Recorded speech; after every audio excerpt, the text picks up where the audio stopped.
I am back with my new topic that is spherical mirrors. आपने मेरी नई series देखी होगी, मैंने स्टार्ट करी है ऑप्टिक्स की। उसकी मैं 2 वीडियोस अब तक अपडेट कर चुकी हूँ। पहली वीडियो तो जनरली मैंने ऑप्टिक्स के बारे में ही एक्सप्लेन करा था। सेकंड वाली वीडियो में मैंने इमेजेस एक्सप्लेन करी थी, कोई भी प्लेन मिरर कैसे वाली इमेजेस क्रिएट करता है। मेरी थर्ड वाली जो वीडियो है that is about spherical mirrors. First of all spherical mirrors होते क्या हैं? सिंपल सी बात है, एक हमने होलो सी बॉडी ली है, उसको हम पॉलिश्ड किए। तो आपको याद ही होगा, मैं शुरू से एक चीज़ बताती आ रही हूँ, मिरर और ग्लासेस में यही डिफरेंस होता है। जो मिरर्स होते हैं वो नॉन पॉलिश्ड होते हैं, जो मिरर्स होते हैं वो हमेशा पॉलिश्ड होते हैं, और जो नॉर्मली ग्लासेस होते हैं वो ऑलवेज नॉन पॉलिश्ड होते हैं। सो सिंपली हमारे पास स्फेरिकल मिरर्स की 2 क्लासेज हैं। One is the concave mirrors, another is the convex mirror. होता क्या है, जनरली बच्चे इन दोनों चीज़ों में कंफ्यूज हो जाते हैं, कनकेव एंड कन्वेक्स में। मैं आपको याद करने का एक छोटा सा तरीका बताती हूँ। It consist of 7 alphabets and it consist of 6 alphabets. So 7 means bigger, वो बड़ा होगा, लाइक दिस, ये मोटू होगा। और this is the convex one, ये स्लिमर, ये अंदर को जाएगा। सो याद करने का बहुत सिंपल सा वे है। लाइट दोनों केसेस में मैं यहीं से लूँगी, और इस केस में भी ऑब्वियसली मतलब आपको याद करना इजी होगा। जिसमें ज़्यादा अल्फाबेट्स आते हैं that would be the more bigger as compare to जिसमें लेस अल्फाबेट्स हैं। सो हमारे याद में तो मुझे पर्सनली लगता है फिजिक्स याद करनी कोई मुश्किल काम नहीं है। डेली के हमें छोटे मोटे लूप होल्स आने चाहिए इसको ग्रैब करने के लिए। सबसे पहले ये अभी फिलहाल ग्लास है, इस ग्लास को मैंने टर्न करना है मिरर में। सो इट मीन्स इसकी पॉलिशिंग, और शुरू से मैं इसकी पॉलिशिंग इसी ढंग से करती हूँ। इसका मतलब क्या हुआ, जिसकी पॉलिशिंग आउटवर्ड इस ढंग से होगी, this is called the concave mirror. And another one is the जिसकी पॉलिशिंग हम इस साइड पे कर रहे हैं, this is called the convex mirror. So basic difference हमें क्लियर हो रहा है, which is the healthier one, जो मोटू है that would be the concave mirror, और जो पतलू है that would be the convex mirror.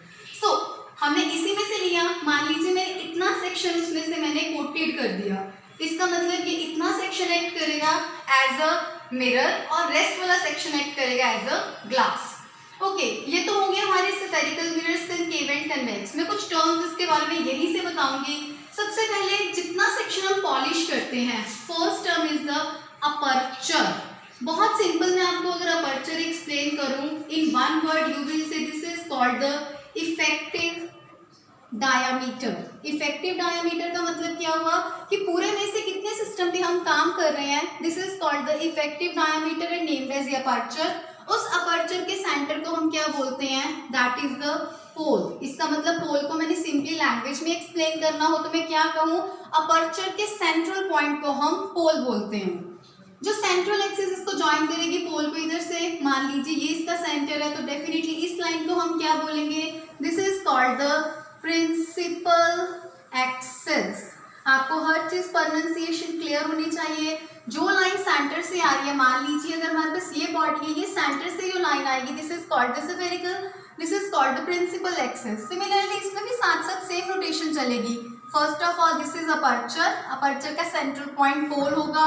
Light जहाँ से आ रही है डेफिनेटली इसका सेंटर यहाँ का ही होगा। मैं इसको एक्सटेंड कर लूँगी, मान लीजिए इसका सेंटर ये है, इस पूरी एक्सिस को मैं क्या नाम दूंगी, principal axis. Fourth one, definite सी बात है, लाइट आएगी तो लाइट इसके हर पॉइंट पे एक्ट करेगी, डेफिनेटली लाइट स्ट्राइक करेगी वापस। लाइट जहाँ पे भी स्ट्राइक करके वापस जाएगी और इकट्ठी होगी, उसको हम क्या बोलेंगे, focus. This is called the focus.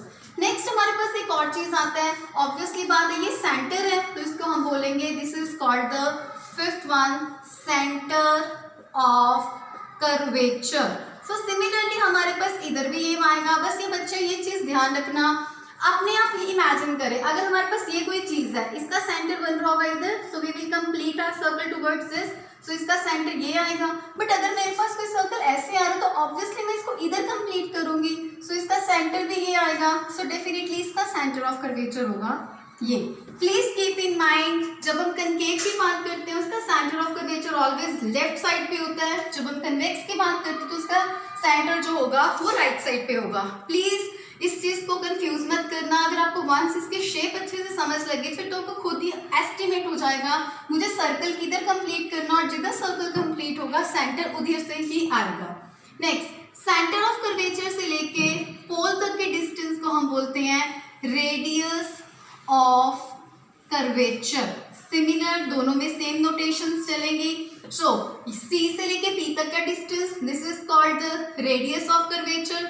Similarly P से सी तक के डिस्टेंस को हम बोलेंगे रेडियस ऑफ कर्वेचर। जब भी हम ऑप्टिक्स में काम करते हैं हर डिस्टेंस हम पोल से लेते हैं। सो पोल से लेके फोकस तक के डिस्टेंस को हम क्या बोलते हैं, that is the focal length.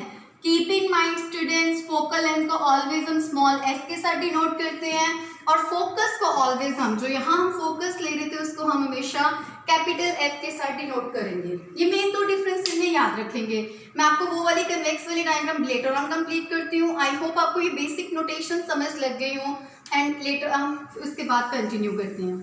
C students, अगर इतना हमारा कंप्लीट हो गया, हमें उसके बाद ये पता होना चाहिए कि इमेजेस कंप्लीट कैसे होती हैं, बनती कैसे हैं इसमें। सो इसी के कंटिन्यूशन पे हम एक चीज़ नई सीखेंगे आज, इमेजेस दोनों में बनेंगी कैसे। हमें इमेजेस के पहले नेचर पता होनी चाहिए। आपने मेरी प्रीवियस वीडियो देखी हो तो मैंने बताया था जो कनकेव है, कनकेव दोनों तरह की इमेजेस बना सकता है। रियल इमेज भी बनाएगा वो, वर्चुअल भी बनाता है।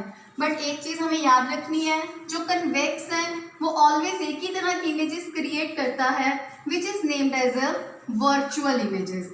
प्लीज कीप इन माइंड जो हमें एक तरह की इमेज चाहिए दैट वुड बी वर्चुअल। और अगर याद हो मैंने रियल के साथ एक प्रॉपर्टी बताई थी, रियल ऑलवेज इन्वर्टेड इमेजेस बनाता है और वर्चुअल ऑलवेज इरेक्ट इमेजेस बनाता है। ये हार्ड एंड फास्ट रूल है which would never be changed. अब मैं दोनों की इमेजेस बनाने का तरीका सिखाऊंगी। ये मोटू है सो इस हिसाब से बनेगा। सबसे पहले इसकी पॉलिशिंग करनी बहुत ज़रूरी है। नेक्स्ट सेंट्रल लाइन, इसको हम बोलेंगे पोल, इस पूरे सेक्शन को हम बोलेंगे aperture. This is centre of curvature. मान लीजिए हमारे पास लाइट इस ढंग से आई। जब लाइट इस ढंग से आएगी, हमने एक चीज़ आपको याद हो तो मैंने नॉर्मल वर्क करवाया था अपने प्रीवियस वीडियो में। जिसको नॉर्मल ना क्लियर हो वो मेरी प्रीवियस वीडियो में जाके चेक कर ले। जो सेंटर ऑफ कर्वेचर है स्फेरिकल मिरर्स में वो नॉर्मल की तरह एक्ट करता है। This is centre of curvature. So centre of curvature is equals to normal. और अगर याद हो तो मैंने ये चीज़ कही थी प्लेन मिरर में। मान लीजिए प्लेन मिरर ऐसा है, लाइट नॉर्मल के साथ ही आ रही है तो वो नॉर्मल के साथ ही वापस चली जाएगी। इसमें भी ऐसा ही होता है, जब लाइट स्ट्राइक करेगी सरफेस पे सेंटर ऑफ कर्वेचर से वो एज सच रिटर्न करेगी तो बाकी पॉइंट से वो वापस आएगी, इससे इस सरफेस पे वापस आई। प्लीज कीप इन माइंड हमारे एरोज होने बहुत ज़रूरी है। This is called the focus. ये तो इसकी डायग्राम हो गई, अब आपको इसकी भी आनी चाहिए। मान लीजिए दिस इज कन्वेक्स मिरर। ये सबसे पहले मैंने इसकी करी कोटिंग, प्रिंसिपल एक्सेस। मान लीजिए लाइट यहीं से आ रही है, this one and this one. Obviously बात है लाइट जब सरफेस के ऊपर स्ट्राइक करेगी ये इधर से यहाँ वापस चले गई, ये लाइट इधर से यहाँ वापस चले गई और ये लाइट एज सच वापस चलेगी। अभी मैंने करवाया है centre of curvature act as a normal, और नॉर्मल से जैसे लाइट आती है वैसे ही वापस चले जाती है। सो डेफिनेटली यहाँ कुछ सेंटर ऑफ कर्वेचर हुआ, मीन्स पूरी लाइन सेंटर ऑफ कर्वेचर की तरह ही एक्ट करेगी। इसको मैं बैकवर्ड एक्सटेंड करूँगी, so it will meet at here. इसको मैं यहाँ तक एक्सटेंड करूँगी, it would meet and this point is named as a focus। एक चीज़ याद रखिएगा, जो हमारे पास रियल इमेजेस होती हैं उसको हम सॉलिड लाइन से ऑलवेज डिनोट करेंगे और जो हमारे पास वर्चुअल इमेजेस होती हैं उसको ऑलवेज हम डॉटेड लाइन के साथ। ये दोनों में मेन डिफरेंस है। तभी मैंने आपने देखा होगा तो यहाँ से मैंने जितनी भी ड्रॉ करी है सारी की सारी मैंने सॉलिड करी है और इधर से मैंने जितनी भी ड्रॉ करी है that would be dotted. This makes a difference between real and the virtual. So दोनों की डायग्राम्स क्लियर है। इसका मतलब मुझे एक चीज क्लियर हो गई, जो कनकेव मिरर है वो ऑलवेज कैसे एक्ट करेगा, एज ए कन्वर्जिंग मिरर, और कन्वेक्स कैसे एक्ट करेगा, as a diverging mirror. So please कभी भी आपको ये क्वेश्चन आता है तो आपको ये चीज क्लियर होनी चाहिए। Concave converging, C for concave, C for converging, क्योंकि लाइट को फोकस करवा रहा है एक जगह पे। कन्वेक्स वो फोकस करवा नहीं रहा था, मैंने खुद फोकस करवाया, वो लाइट को डाइवर्ज मीन्स स्कैटर करने का काम करता है। सो दोनों बेसिक हमें दोनों मिरर्स क्लियर हो गए। कनकेव कन्वर्जिंग मिरर है, कन्वेक्स डाइवर्जिंग मिरर है। कनकेव रियल एंड वर्चुअल दोनों तरह की इमेजेस क्रिएट कर सकता है, कन्वेक्स ओनली हमारे पास वर्चुअल इमेजेस क्रिएट कर सकता है। उसके बाद एक और चीज़ है हमारे पास, कब बनाएगा ये रियल और कब बनाएगा ये वर्चुअल, और अगर वो वर्चुअल बनाएगा तो इसका मतलब ऑब्जेक्ट कैसा होना चाहिए। ये वाली चीज़ें मैं आपको अपनी नई वीडियो में बताऊंगी, अपनी नेक्स्ट वीडियो में मैं बहुत जल्दी अपडेट करूंगी। आई होप आपको कुछ नया और इजी सीखने के लिए मिला हो। अगर आपको ये मेरी वीडियो अच्छी लगी तो please like, please subscribe and do share. Thank